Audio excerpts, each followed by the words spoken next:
Hello, everybody.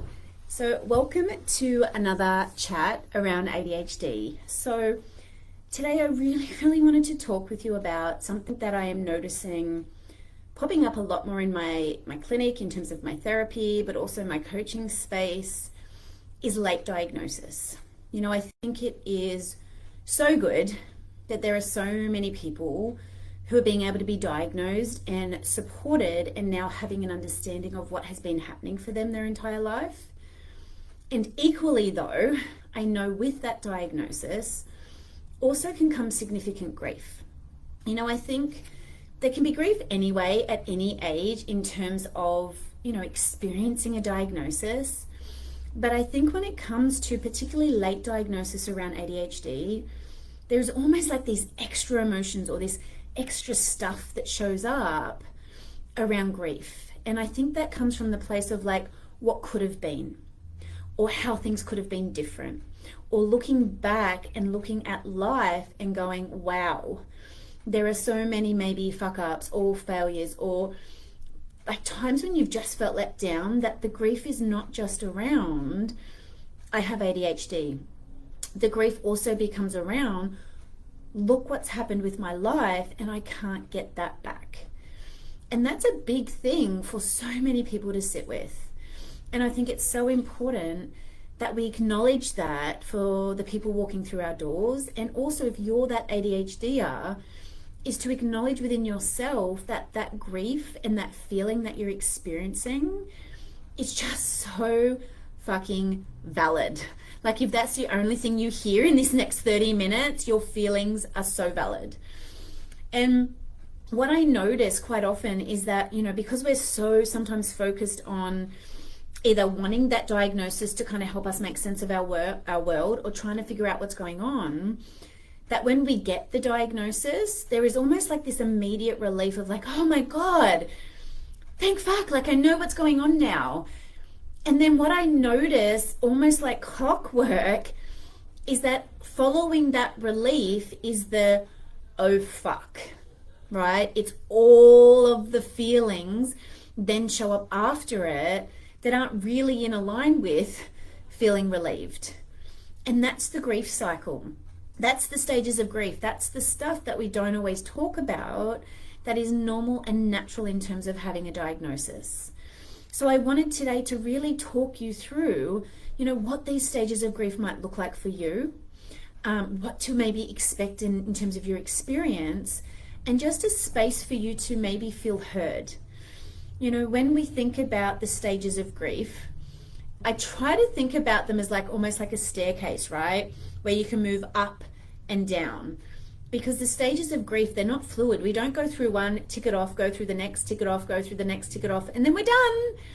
Unfortunately, grief does not work that way, right? It's like ADHD brain going up and down the stairs because you've forgot things a million fucking times, right? Like we're gonna move through them at different spaces, different stages throughout our life. Now, the first stage, or one of the stages, if we're kind of putting it in the context of going up and down the stairs, is denial. And while immediately we might have felt relief and this is really good and now someone's understanding, quickly following that can be this sense of like, oh my God, maybe I made it up. Maybe I'm lying. Maybe I am just lazy. That imposter syndrome that shows up with ADHD, which is quite ironic, right? Because we've been diagnosed with it and that's part of it, but now we're questioning it because of the symptom of it. Like it's a little bit of a head fuck. But the reality is that imposter syndrome kicks in big time. Maybe I don't have it. I'm exaggerated my symptoms. Maybe I've shown them parts of me that aren't actually true. Like we create all of these stories in our head. And the problem sometimes is that the people around us can validate for us, right? They can be like, yeah, I didn't think you had ADHD either. Or, oh, everyone's got problems with attention. Or, oh, I would never have picked you for being someone with ADHD. Or, you're just lazy. Like if you just honestly did the thing, you'd be fine. Like how many times have we been invalidated when we've shared an ADHD diagnosis, right? And that's what feeds that denial for the ADHDer. So once we get the diagnosis, it's not just our internal story that can create problem. It's if we're not surrounded by people who are supporting that diagnosis and who maybe very well unintentionally invalidate it, all of that feeds this feeling of denial, feeds this feeling of imposter syndrome, and feeds this really shitty feeling within that maybe I'm not worthy of that diagnosis. And really, at the end of the day, you are, but it's how you're feeling in the moment. Now, what can happen as we start to get into this sense of denial is that we also then move through like anger, resentment, frustration, like we get super fucking pissed off. And especially with a late diagnosis, right? Because the stories then come up of like, and so valid in your experience, right? The stories come up around, oh my God, like how did my parents not pick this up? Or, oh my God, I've seen so many professionals throughout my life. How the fuck have they not noticed this or seen this for me? Or we look in terms of education and go, oh my God, my teachers have let me down, or the principals let me down, or like we start to get so upset with the people in our life that we feel have meant to be there and support us, that we feel really let down by. And this is not a judgment around those people, but this is a validation around your experience of what's happened for you, right? And then we get angry at ourselves, right? We're like, oh my God, like all of these failures in my life, if I just picked it up earlier, then this wouldn't have happened, right? Or we're like, oh my God, I'm such an idiot. Like, why didn't I advocate for myself when that doctor said no? Or why didn't I say something to that psychiatrist when they said it was just anxiety? Like, we start to, like the anger starts to build, and we get overwhelmed within it. Now, here's the thing that can happen is when we get caught up in this anger, instead of acknowledging the feeling and validating our experience, what happens is that we go, oh my God, I shouldn't be thinking that way, right? That's wrong of me to think that, right? And that's not true. Like, you are allowed to feel how you feel. What we do with our feelings is our responsibility, but your anger's valid. Like, again, late diagnosis, we are looking back on our life and thinking what could have been. There's no way around having feelings around that. You're gonna have stuff show up. Now, once we kind of go, okay, I'm angry and I'm pissed off, but what's next, right? Like, once we get into that what next stage, and with ADHD, is like we can swing between the two pretty fucking quickly, right? But what happens is then we start to bargain with ourselves, right? We're like, okay, I've got ADHD, fair enough, but how am I going to fix it? How am I going to solve it? You know, like the ADHD a million miles an hour, all of these ideas, and I'm now just going to figure out my life and like fix the problem. We get into the bargaining stage with ourselves. All right, well, I'm going to get medication, and then I'm going to do this, and then I'm going to do that, and then everything will be fine, right? Everything will be great. And the reality is that you can't bargain with your disability. If you have ADHD, you have ADHD. And what we quickly learn in that bargaining is that it doesn't matter what I choose immediately, nothing is going to fix things immediately. And then we become really despondent. And then we get really upset. And then we can look forward and we get caught up in the overwhelm of thinking what needs to happen in order to manage our symptoms. Like, I have seen so many clients who come in and they've got the diagnosis and they were so excited about it. And then you can just see the overwhelm that they sit in the space of like, but I don't know how to solve this, right? I've booked in with the psychiatrist and I've got the medication, but then I've got side effects from that. And then I went to therapy and then I didn't gel with the psychologist, and then I wanted to do coaching and it was too expensive. And like, you can just start to feel the overwhelm in not knowing what to do, where to start, or how to be effective in managing ADHD. And when we get to that diagnosis later in life, we almost feel like this like real squish that we have to do it quickly because we've already wasted so much time. And right there in that moment becomes the overwhelm. I've wasted 30 years, 40 years, 50 years, for some people 60, 70 years in their mind not managing my ADHD and having it negatively impact my life. I want to sort things now. And so when we get into that headspace and we see that maybe that's not possible, we get so stuck again in like, this is really shit. And this comes into the next stage of like that depressive, what's the point? This is too hard. I'm never going to be able to fix this problem. And we just get really stuck in this depressed feeling of nothing's ever going to change. And I'd love to hear from you if you jump into the Facebook group Living with ADHD to let me know, like, what do you notice for yourself as you've moved through the stages of grief around a late diagnosis? You know, depression seems to be this big one that I notice and overwhelm that people are experiencing. And it gets caught up in like, everything's too big, it's too much, and it's too hard, because that's the nature of ADHD, right? We want to solve everything at once. And it's really, really fucking tricky. So then we do nothing, which makes us feel depressed. But then we get the fear of like, if I don't do it, then my future's gonna be really shit and I need to act now. And so then we swing into action and then we have a failure and then we go back into shame and then we're depressed again. Right? It's this back and forth, this swing. And then if we don't have support around us, if we don't have the people validating the diagnosis, if we don't have people around us that understand ADHD, then we can fall bigger into that hole of not feeling good enough, of feeling depressed, of feeling like we're never going to get our way out of this ADHD spiral. Then the self-blame kicks in, feelings of never being good enough. And unfortunately, if we're not mindful, we can sit in that space for a long period of time. And that's a really exhausting place to be for so many reasons. Now, there's another stage that is probably, I think, the most important. It's also the fucking hardest. And I actually think we need help in actually being in that space. And that's the stage of acceptance. Accepting that you have ADHD. Accepting that it's not worse than it is, but it is what it is. Accepting that it's a disability, it isn't the stories you've been telling yourself. Accepting that you are at this age and that is happening now, and you have the time that you have in order to be able to manage it. Right? Acceptance is coming back to the moment and seeing things for what they are. And that can be really fucking tricky. But here's the thing, if we don't practice and learn to be in a state of acceptance, what we consistently do in our grief is make ourselves wrong, is push ourselves further into the hole, is criticize, is judge, hate on ourselves, is just create this really unintentional negative space around us that isn't supportive of ADHD. And so I encourage you, there's a few things that I talk with people about in terms of working on acceptance. And the funny thing is, and it's not funny, haha funny, but like ironic funny, is that when we think about acceptance, acceptance actually requires understanding. Understanding ADHD, taking the time to know what the fuck it is.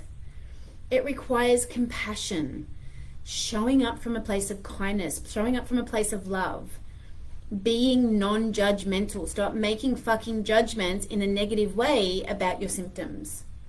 And it also requires strategy, learning the things that are going to work for you to help you manage it.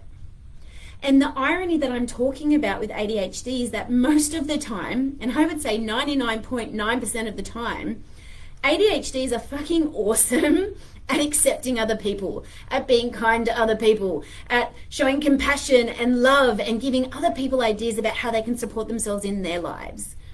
What we can be really fucking shit at is actually seeing ourselves as worthy of our own love and our own compassion and our own kindness and our own time to understand.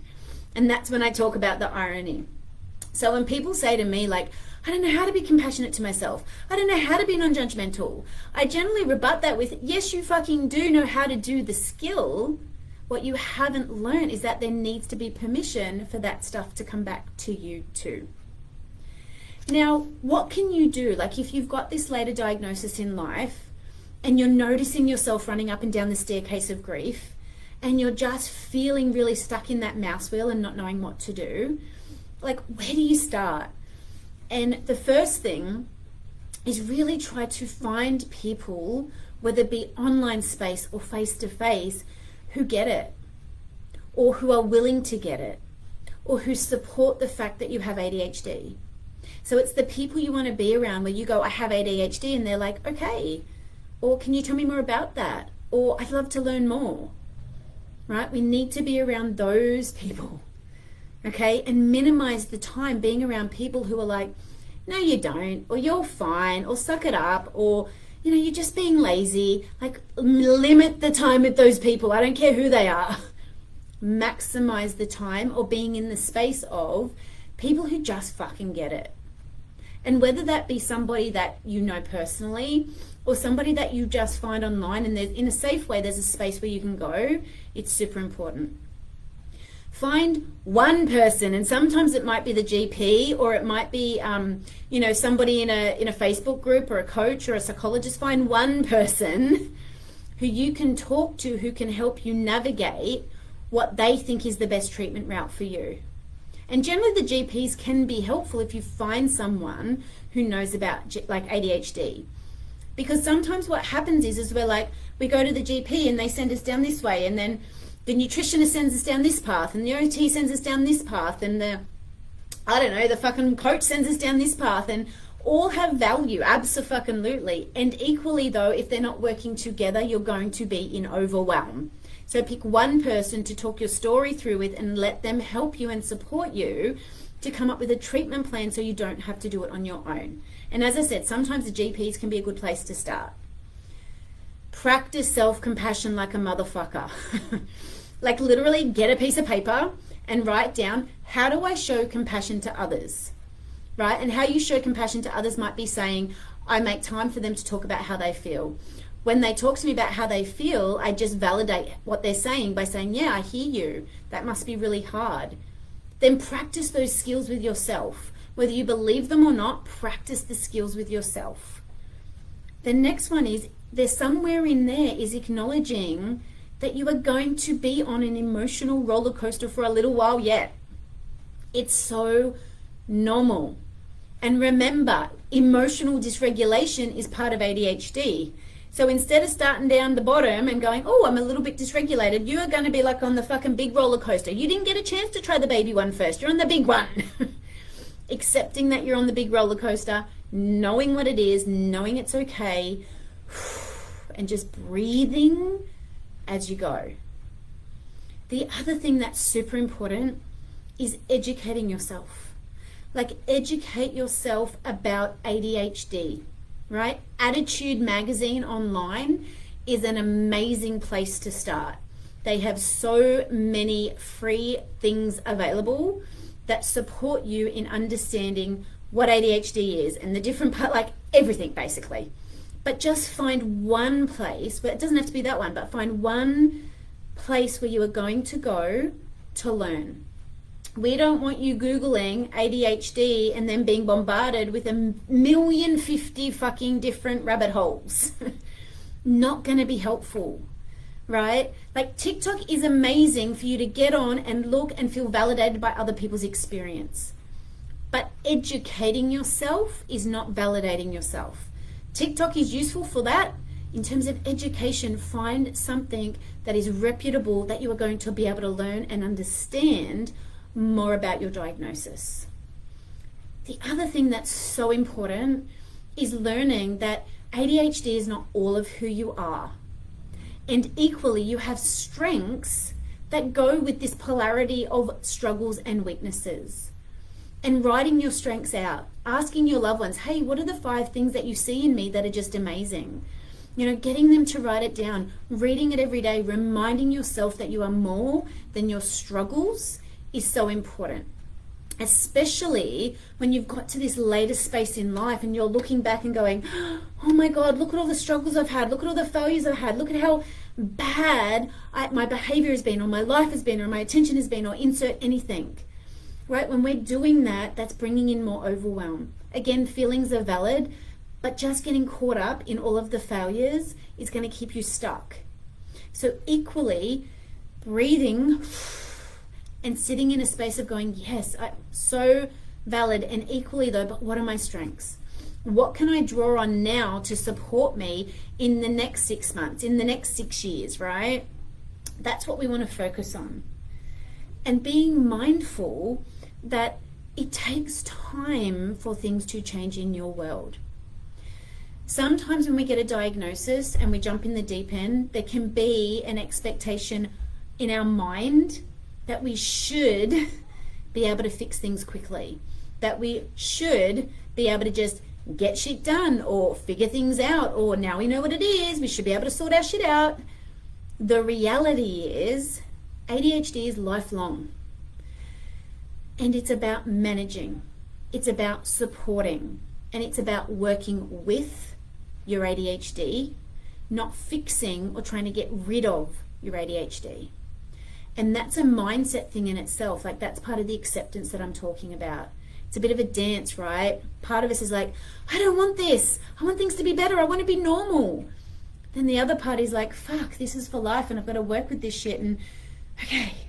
But then I want to be normal. But then this is me. But like, and it's like whiplash. And you're probably going to move between the two for a while. But again, normalizing that. Okay, I'm noticing I'm having that whiplash moment again. I'm noticing I'm getting caught up in story. Stop and breathe. Okay, this is a process. This is like a lifestyle. This is something that I'm going to learn to support myself in and manage, versus fix, get rid of, be done with, and move on. And just practicing that language and shifting your language about how you're going to support that part of you as you move forward in life can be super important. Now, as always, I would love for you to jump into the Facebook group Living with ADHD. And if, like, I'd love for you to share, like, if you've had a late diagnosis of ADHD, like, and you feel like you'd love to, I'd love to hear from you. Like, what have you noticed for yourself? Like, what has the experience been like? Because not everybody's experience is grief, right? Like, some people's might be different. And that's okay too, like, that's amazing. But wherever you're at, I'd love to hear from you. And if you had a diagnosis earlier on, like, happy, jump in and share as well.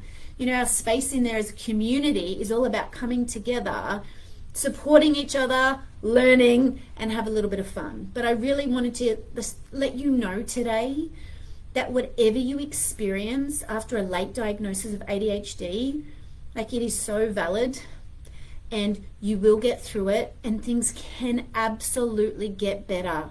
They can. And right now, equally, it's okay to just be sitting in whatever space you're in and just feeling the feels. All right, everyone, I will talk to you again soon.